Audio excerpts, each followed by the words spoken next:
नमस्कार दोस्तों, स्वागत है आपका फिर से हमारी अगली क्लास में। जैसा कि आपको पता है, हम जो कंपटीशन एग्जाम होती है जिसमें कंप्यूटर से रिलेटेड जो क्वेश्चंस आते हैं, जैसे कंप्यूटर अनुदेशक, सूचना सहायक और प्रोग्रामर, ये जो भर्तियां हैं राजस्थान सरकार द्वारा जो निकाली जाती है उनके लिए हम हमारे यूट्यूब चैनल पे आपके लिए फ्री क्लास उपलब्ध करा रहे हैं। लास्ट टाइम की हमारी जो क्लास थी उसमें हमने कंट्रोल स्टेटमेंट पढ़े थे और कंट्रोल स्टेटमेंट के अंदर हमने इफ और एल्स दो प्रकार के स्टेटमेंट हमने पढ़े। आज हम उसी में आगे बढ़ते हैं और आज का जो हमारा टॉपिक रहने वाला है वो है नेस्टेड इफ एल्स स्टेटमेंट। तो हम यहाँ नेस्टेड इफ एल्स के बारे में पढ़ेंगे, तो किस तरीके से होता है ये और क्या है इसके बारे में जानेंगे। पहले वाले वीडियो देखने के लिए आप हमारे जो पिछला वाला वीडियो वो देख के और आप कंट्रोल स्टेटमेंट के बारे में अच्छे से जान सकते हैं कि क्या चीज होती है। यहां हम आज पढ़ेंगे नेस्टेड इफ एल्स स्टेटमेंट कि नेस्टेड इफ एल्स स्टेटमेंट क्या होता है वो हम जानेंगे। नेस्टेड इफ एल्स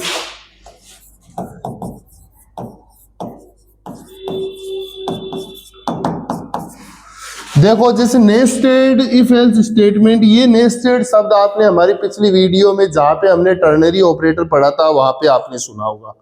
यानी कि नेस्टेड का मतलब क्या है, जहां एक कंट्रोल स्टेटमेंट दिया हुआ हो उसी के अंदर फिर से वही कंट्रोल स्टेटमेंट दिया हो तो उसको हम नेस्टेड बोल सकते हैं। कैसे? जैसे इफ स्टेटमेंट के अंदर फिर से इफ दिया हुआ हो या इफ एल्स स्टेटमेंट के अंदर फिर से इफ एल्स दिए हुए हो तो वहां पे क्या हम उसको कहेंगे, नेस्टेड इफ एल्स कहेंगे। ऐसी तरीके से जैसे नेस्टेड लूप होता है, लूप के अंदर लूप, अब लूप क्या वो हम अगली क्लास में पढ़ेंगे, बट ऐसे बोल सकते हैं कि लूप के अंदर यदि लूप होता है तो उसे नेस्टेड लूप कहते हैं। वैसे इफ एल्स के अंदर यदि फिर से इफ एल्स दिए हुए हो तो उसे हम नेस्टेड इफ एल्स कहते हैं। कहने का मतलब इसका यूज कहाँ होगा, जहां कोई एक कंडीशन के अंदर फिर से कोई और कंडीशन हमें चेक करनी हो, यानी कंडीशन के अंदर भी कंडीशन है, क्या है, कंडीशन के अंदर भी कंडीशन दी हुई हो, वहां हम किसका यूज करते हैं, नेस्टेड इफ एल्स स्टेटमेंट का। तो यहां इसका जो सिंटैक्स है वो हम समझते हैं कैसे। सबसे पहले सिंटैक्स, और सिंटैक्स कुछ इस तरीके से है कि जैसे सबसे पहले हम इफ लिखते हैं, if bracket condition, if bracket condition, ये स्टार्ट हुआ, ये इसका यहां क्लोज किया, या एल्स स्टार्ट हुआ और मान लीजिए या नीचे एल्स को हमने क्या किया, क्लोज किया। तो ये तो सिंपल इफ हो गया। लेकिन यदि इस इफ एल्स के अंदर फिर से इफ एल्स दिए हुए हो, ये सपोज कैसे, यहां इस इफ के ट्रू पार्ट के अंदर मान लीजिए यहां फिर से एक और कंडीशन है, इफ कंडीशन, और ये स्टार्ट, ये क्लोज, और यहां एल्स, और ये स्टार्ट और ये क्लोज, यहां इसका स्टेटमेंट, यहां इसका स्टेटमेंट्स। अब यहां हम देख सकते हैं कि ये जो बाहर एक इफ स्टेटमेंट दिया है जिसका ये कौन सा पार्ट है, ट्रू पार्ट, और ये इसका क्या है, फॉल्स पार्ट। तो ये जो ट्रू पार्ट है इसके अंदर हम देखते हैं, इसके अंदर हमें फिर से क्या मिला, एक और इफ एल्स मिल गया इसके अंदर। तो यहां क्या हुआ, ये इफ की क्या होगी, नेस्टिंग हो गई, यानी कंडीशन के अंदर भी क्या आ गई, कंडीशन हो गई। तो ये वाला इफ कब चलेगा, जब बाहर वाला इफ ट्रू होगा। जब ये बाहर वाला इफ है, इसकी वैल्यू यदि क्या है, इसकी कंडीशन क्या होती है, ट्रू होता है, तो फिर ये अंदर जाएगा ट्रू पार्ट में, और ट्रू पार्ट के अंदर आएगा तो इसको वापस से यहाँ फिर से एक और कंडीशन मिल गई, फिर से इफ एल्स मिल गया। अब ये कंडीशन ट्रू होगी, ये यहाँ वाली कंडीशन ट्रू होगी, तो आपका इसका ये ट्रू पार्ट चलेगा, और ये कंडीशन यदि फॉल्स होती है तो ये इसका एल्स पार्ट चलेगा। आया समझ में? ठीक इसी तरीके से ये जो इफ है इसका जो एल्स है, इस एल्स के अंदर यहां पर भी क्या हो सकते हैं, आपके फिर से इफ एल्स हो सकते हैं। और इस इफ के अंदर भी आप लगा लो, आप नेस्टिंग चाहे जितनी कर लो, कितने भी आप नेस्टेड इफ एल्स बना सकते हो, कोई फिक्स नहीं है कि एक इफ के अंदर एक ही होगा, इसके अंदर और भी आप कर सकते हो। तो कंडीशन के अंदर यदि कंडीशन हम चेक कर रहे हैं तो वहां नेस्टेड इफ एल्स हम यूज करेंगे, या इफ स्टेटमेंट के अंदर फिर से इफ स्टेटमेंट दिया हुआ हो तो उसे हम क्या बोलते हैं, नेस्टेड इफ एल्स बोलते हैं। तो ये इसका एक सिंपल सा प्रारूप है, छोटा सा सिंटेक्स है, इसको आप अपनी कॉपी में नोट कीजिए। ये ऐसा कैसा आप यहाँ एल्स में भी हो सकता है, फिर इस इफ के अंदर और भी इफ एल्स अंदर नेस्टेड और भी हो सकते हैं। ठीक है, तो इसका स्क्रीनशॉट लेके आप नोट कीजिए।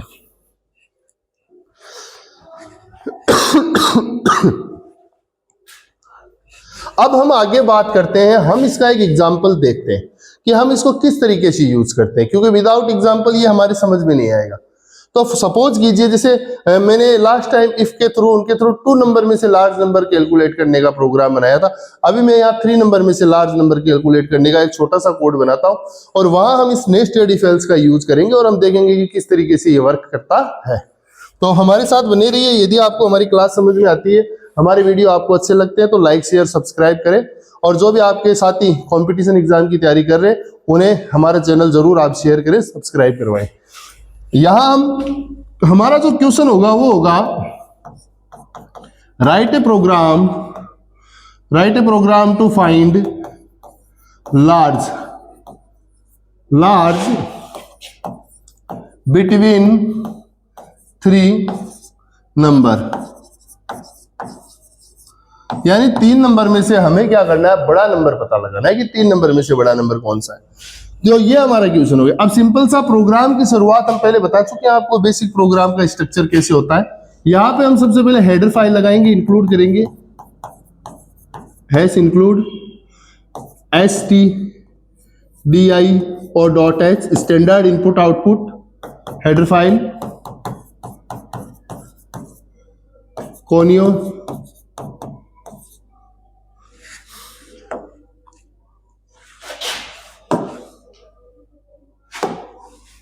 थोड़ी स्पेलिंग गलत टाइप हो गई, फिर से सही कर देते इसको।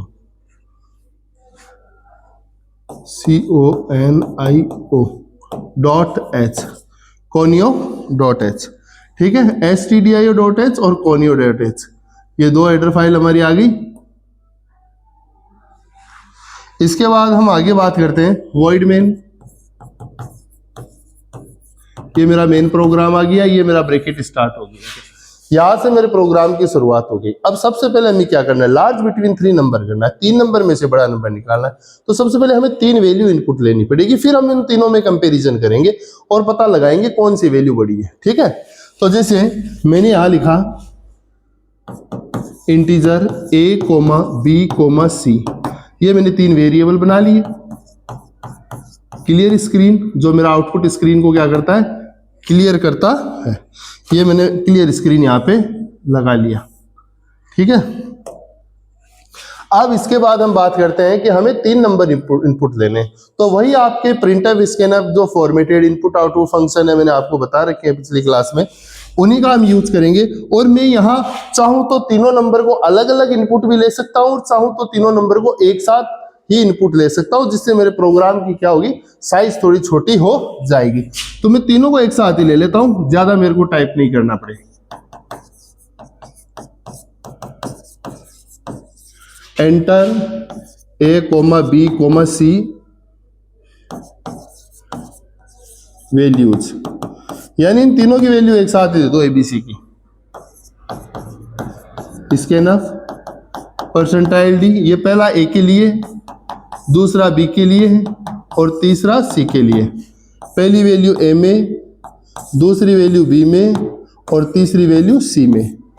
ये यहाँ a b c तीनों के अंदर यहाँ क्या चली जाएगी, वैल्यू इनपुट हो जाएगी। आप चाहो तो इनकी अलग अलग लाइन करोगे, ये काम मैंने 2 लाइन में किया, आप अलग अलग करोगे तो आपको 6 लाइन लिखनी पड़ेगी, ठीक है।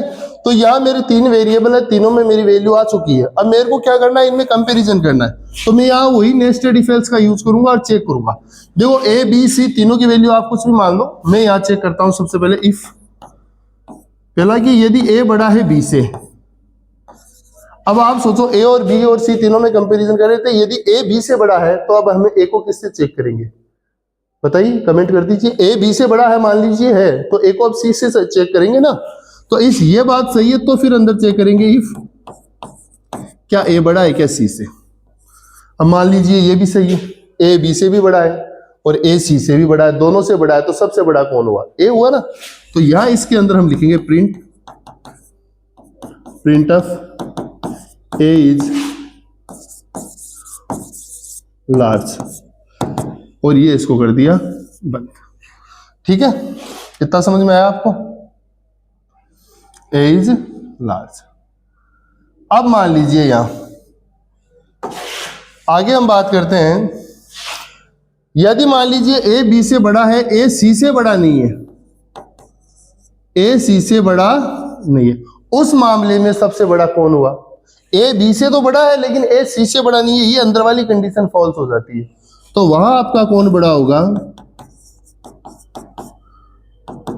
सी इज लार्ज। ओके, और ये इफ का काम कंप्लीट, ये इफ यहां पे बंद हो गया। अब यहां मैंने चेक किया कि पहले ए को बी के साथ चेक किया, ए बी से बड़ा है, सही है, तो फिर ए को सी के साथ चेक कर रहा हूं, यानी यहां कंडीशन के अंदर कंडीशन है। फिर ए यदि सी से बड़ा होता है तो ए इज बिग, और यदि ए सी से बड़ा नहीं होता है तो सी इज बिग। लेकिन ये पहली कंडीशन भी तो फॉल्स हो सकती है, ये बाहर वाला इफ भी तो फॉल्स हो सकता है कि ए ग्रेटर देन बी, यही फॉल्स हो गया। तो ए तो बड़ा रहा नहीं, अब बचे कौन? बी और सी। उनको हम चेक करेंगे, और उनको हम चेक कहां करेंगे? एल्स के अंदर चेक करेंगे। कहां चेक करेंगे? एल्स के अंदर। थोड़ा ऊपर कर देते हैं इसको यहां। अब उनको हम चेक क्या करेंगे? एल्स पार्ट में चेक करेंगे। इस इफ का यहां क्या बनेगा? एल्स। और इस एल्स के अंदर मैं चेक करूंगा इफ बी बड़ा है क्या सी से? यदि है, print of B is large. और यदि बी बड़ा नहीं है तो इस इफ का एल्स, और वो क्या होगा? Print of C is large. ठीक है, ये हो ही गया। लास्ट में यहां बाहर की तरफ गेट सी एच, और मेरा ये फाइनल प्रोग्राम यहाँ पे क्लोज। ठीक है, अब ये मेरा प्रोग्राम यहाँ पे क्या हो चुका? बन चुका है। इसमें मैंने क्या किया है? यहाँ पे मैंने तीनों नंबर को लिया है, कंपेयर किया है, चेक किया है किसकी वैल्यू बड़ी है किसकी वैल्यू छोटी है, देख सकते हो। अब आप यहाँ ऐसे मान लीजिए A B C, A B और सी, इन तीनों की आप कुछ ना कुछ वैल्यू अपने मन से मान लीजिए। मान लीजिए ए की वैल्यू 7 है, बी की वैल्यू 9 है, और इस सी की वैल्यू मान लीजिए मैं 3 कर देता हूँ। अब हम ये पहली कंडीशन चेक करेंगे, ए इज ग्रेटर देन बी, कि ए बी से बड़ा है क्या? ए है वो बी से बड़ा है क्या?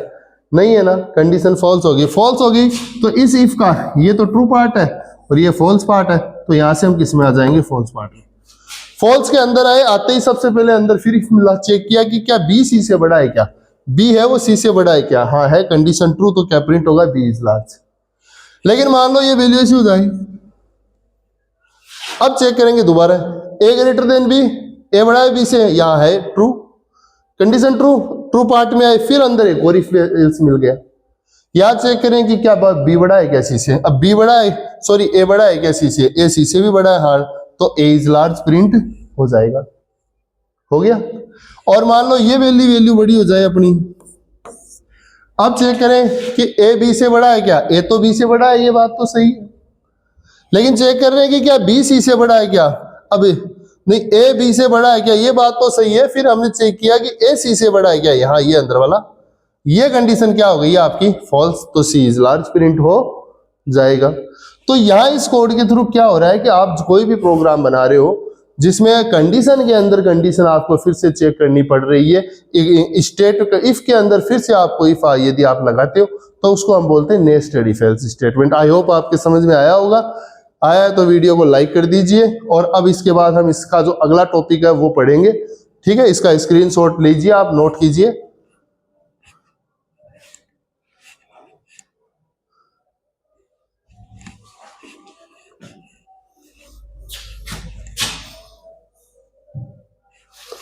ठीक है, अब हम बात करते हैं आगे। इसके बाद अगला जो हमारा कंट्रोल स्टेटमेंट आता है वो आता है लेडर इफ एल्स। क्या आता है? Ladder if else. अब लेडर इफ एल्स में क्या सिस्टम है देखो, उसमें क्या होता है,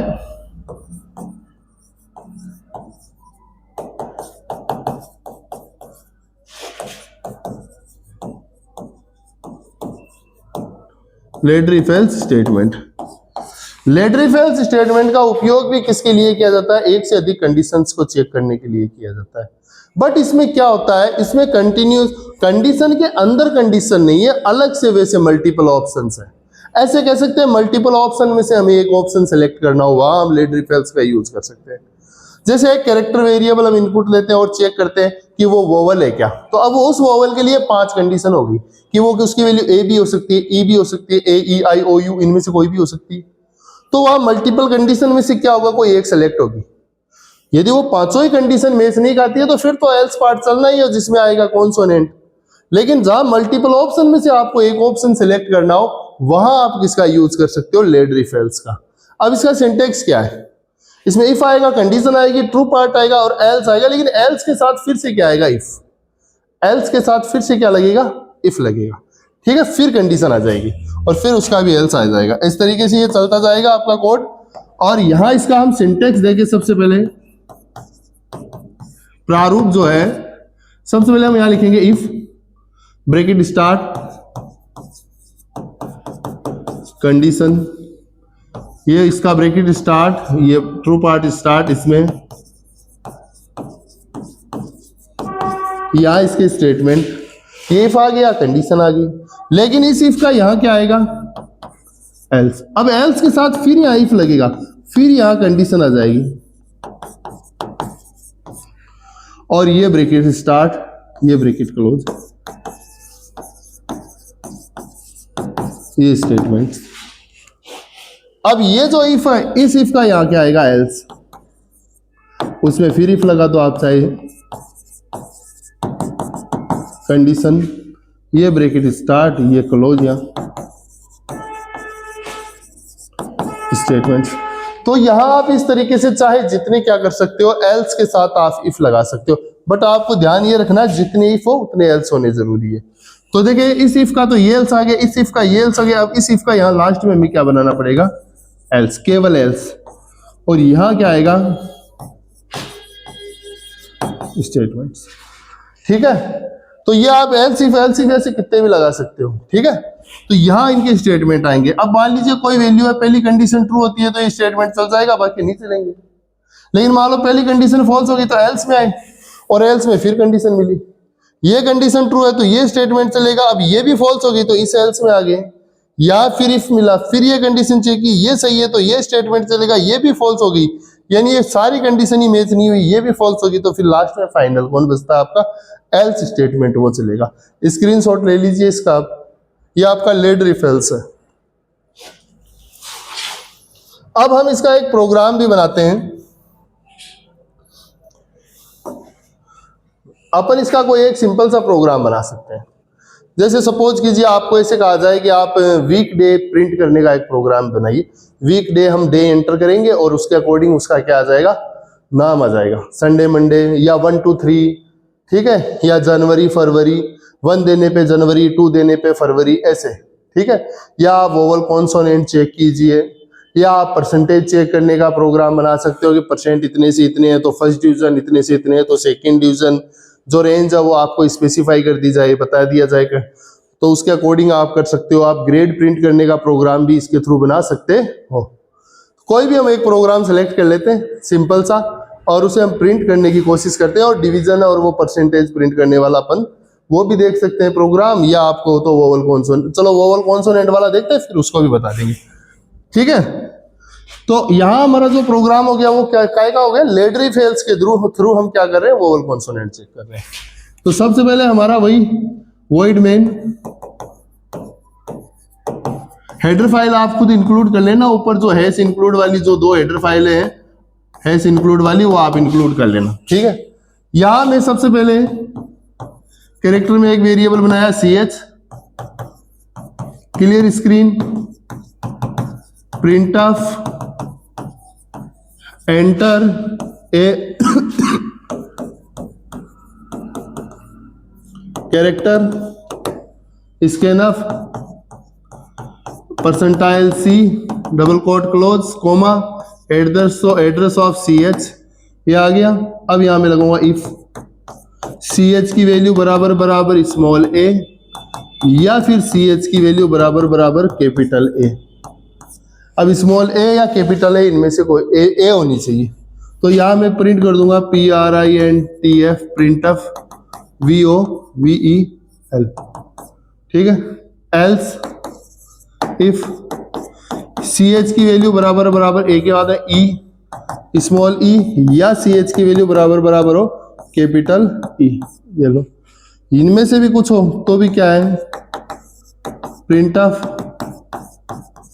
वोवल, एल्स इफ, अब यहां देखो मैंने यहां कर्ली ब्रैकेट नहीं लगाए ना, क्योंकि यहाँ इसके बाद नीचे मेरे को केवल एक लाइन ही लिखनी है, तो एक लाइन लिखनी है तो उसके लिए ये जरूरत नहीं है। यदि आपके मल्टीपल स्टेटमेंट हो तब आपको वो ब्रैकेट बनाना है, सिंगल लाइन आती है तो कोई दिक्कत नहीं है, आप डायरेक्ट लिख सकते हो। इसके अलावा फिर यहाँ इफ एल्स इफ लगाएंगे, सी एच की वैल्यू बराबर ए ई आई, ये वाला आई, या सी एच की वैल्यू बराबर बराबर कैपिटल आई, इनमें से कुछ भी हो तो भी वो क्या है, print of vowel else if C H की वैल्यू ओ स्मॉल ओ और ऑपरेटर, या सी एच की वैल्यू कैपिटल ओ हो, तो यहां आप क्या प्रिंट करोगे, प्रिंट ऑफ वो क्या है, वोवल। ठीक है, उसके बाद हम यहां उसी के नीचे एल्स इफ सी एच की वैल्यू बराबर बराबर ए ई आई ओ तक आ गया यू, स्मॉल ओ यू, और या बराबर बराबर सिंगल कोट में कैपिटल यू, ये हो तो भी हम क्या करेंगे, प्रिंट ऑफ वोवल। अब देखो ए है, ई है, आई है, ओ है और यू है, इनमें से आपके सी एच की वैल्यू कुछ भी है तो क्या प्रिंट कर रहा है, वोवल। लेकिन इनमें से कुछ नहीं है तो फिर फाइनली एल्स आएगा, और एल्स में आप क्या प्रिंट करोगे, कॉन्सोनेंट, कॉन्सोनेंट सेमीकोलन हो गया, लास्ट में गेट सी एच और आपका प्रोग्राम क्लोज। ये आपका प्रोग्राम बन गया किस चीज का, वोवल कॉन्सोनेंट चेक करने का। आप कोई एक सिंगल कैरेक्टर इनपुट करोगे सी एच के अंदर, वो यदि आपने ए स्मॉल ए या कैपिटल ए दिया है तो वोवल स्मॉल ए, या कैपिटल ई दिया है तो वोवल आई कैपिटल स्मॉल। ये यहां हर बार कंडीशन चेक कर रहा है, पांचों के लिए कंडीशन चेक कर ली, 5 ऑप्शन थे, 5 बना ली, इनमें से कोई भी मैच नहीं होता है, न ए ई आई ओ यू, न तो स्मॉल है न कैपिटल है, तो इसके अलावा कुछ और है तो फिर हो सकता है वो क्या है, कॉन्सोनेंट है, इसलिए वो एल्स में हमने क्या प्रिंट करा दिया, कॉन्सोनेंट। आया समझ में, आ गया होगा आई होप। ठीक है, स्क्रीनशॉट लीजिए इसका।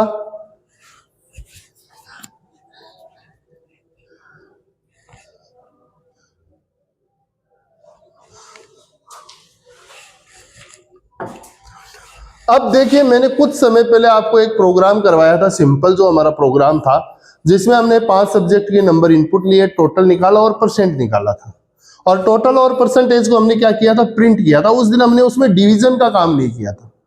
अब मान लीजिए हमें डिवीजन प्रिंट करनी है परसेंट के अकॉर्डिंग, ठीक है, तो वहां हम इसी का यूज करेंगे, लैडरिफेल्स का। अब वो कैसे करेंगे वो समझते हैं। देखो, परसेंटेज यदि आपको पता है कि आपका जो परसेंटेज है वो ग्रेटर देन यानी ग्रेटर देन इक्वल टू कितना हो, 60, 60 और 60 से क्या हो, ज्यादा, तो कौन सी डिवीजन होती है, फर्स्ट डिवीजन। आपका जो परसेंटेज है वो ग्रेटर देन इक्वल टू कितना, 45 हो, 45 से और 45 से ज्यादा, लेकिन परसेंटेज है वो लेस देन होना चाहिए कितना, 60 से कम। अब 45 से 60 की रेंज है तो कौन सी डिवीजन, सेकंड डिवीजन। वो आपको क्वेश्चन में दिया होगा। यदि आपका परसेंटेज, ठीक है, किससे, मान लीजिए 36 और 36 से क्या है, ज्यादा, लेकिन परसेंटेज लेस देन है कितना, 45 से कम है, तो वो थर्ड डिवीजन हो गया। और यदि आपका परसेंटेज लेस देन रहता है कितने से, 36 से, तो फिर आप क्या हो गए, फेल हो गए। ऐसा ये हमें कैलकुलेट करना है। 60 और 60 से ज्यादा होने में फर्स्ट डिवीजन, 45 से 60 के बीच में है तो सेकंड डिवीजन, 36 से 45 के बीच में है तो थर्ड डिवीजन, और यदि 36 से कम है तो अपन क्या कर सकते हैं, उसको थर्ड फेल मानेंगे। ठीक है, ऐसे आपके क्वेश्चन में आपकी ग्रेड भी दी हुई हो सकती है कि भाई ग्रेड इतने से इतने के बीच में तो A grade, B grade, C grade, तो वो भी अपन प्रोग्राम बना सकते हैं, बड़ा आसान है। ठीक है, कुछ नहीं करना, बस प्रिंट में आप जो कंडीशन बना के उसके अकॉर्डिंग क्या करोगे, आप वो इफ एल्स, ये लेटर इफ एल्स लगा दोगे और प्रिंट करा दोगे। यदि ग्रेड प्रिंट करा रहे तो ग्रेड ए बी सी जो भी है, ठीक है, तो अपन इसके अनुसार एक बनाते हैं, है ना, इफ एल्स। ठीक है, परसेंटेज प्रिंट करने के। ये ध्यान रखना है, ये रेंज मैंने ध्यान रख ली है, ठीक है। अब यहां मैं करता हूं, देखो इफ वही कोड है, उसमें ही आगे ऐड कर देंगे। इफ यदि मेरा percentage greater than equal to 60, तो मेरे को क्या प्रिंट करना है, कौन सी डिवीजन प्रिंट करनी है, DIVISION, डिवीजन बराबर फर्स्ट, कौन सी डिवीजन, फर्स्ट। एल्स इफ यदि मेरा परसेंटेज, ठीक है, ग्रेटर देन इक्वल टू 45 और less than, percentage less then कितना हो, 60। अब यहां बीच में एक लॉजिकल ऑपरेटर आएगा, वो आप बताओगे कमेंट में कौन सा आएगा, कौन सा आएगा बताइए, कमेंट कीजिए। यहां लॉजिकल ऑपरेटर जो आएगा वो एंड आएगा, क्या आएगा, एंड, क्योंकि इसमें दोनों कंडीशन सही होनी चाहिए, 45 और 45 से ज्यादा और 60 से कम होना चाहिए। 60 से ज्यादा, 60 या 60 से ज्यादा हो गया तो फिर तो वो फर्स्ट डिवीजन में चला जाएगा, ये रेंज आती है। यदि ये ऐसा है तो हम प्रिंट क्या करेंगे, प्रिंट ऑफ डिवीजन बराबर सेकंड डिवीजन, ठीक है। और एल्स इफ यदि मेरा percentage greater than equal to 36 and percentage less than equal to 45, और यहां पे भी क्या आएगा, लॉजिकल एंड, तो कौन सी डिवीजन प्रिंट हो जाएगी, कमेंट करो, प्रिंट ऑफ डिवीजन बराबर थर्ड डिवीजन, ठीक है।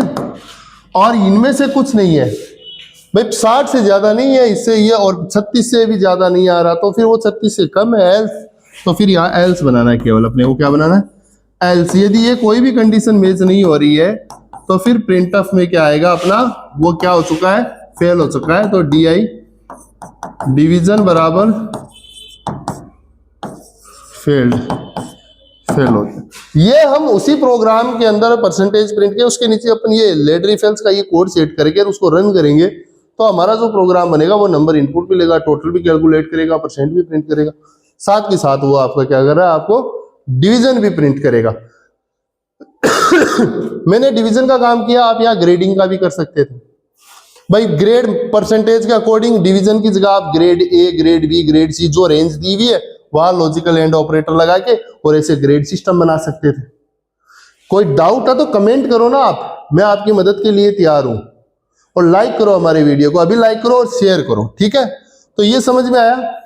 तो हमने क्या किया, हमने यहाँ कंट्रोल स्टेटमेंट में इफ पढ़ा, इफ एल्स पढ़ा, नेस्टेड इफ एल्स पढ़ा, लेडर इफ एल्स हमने पढ़ा।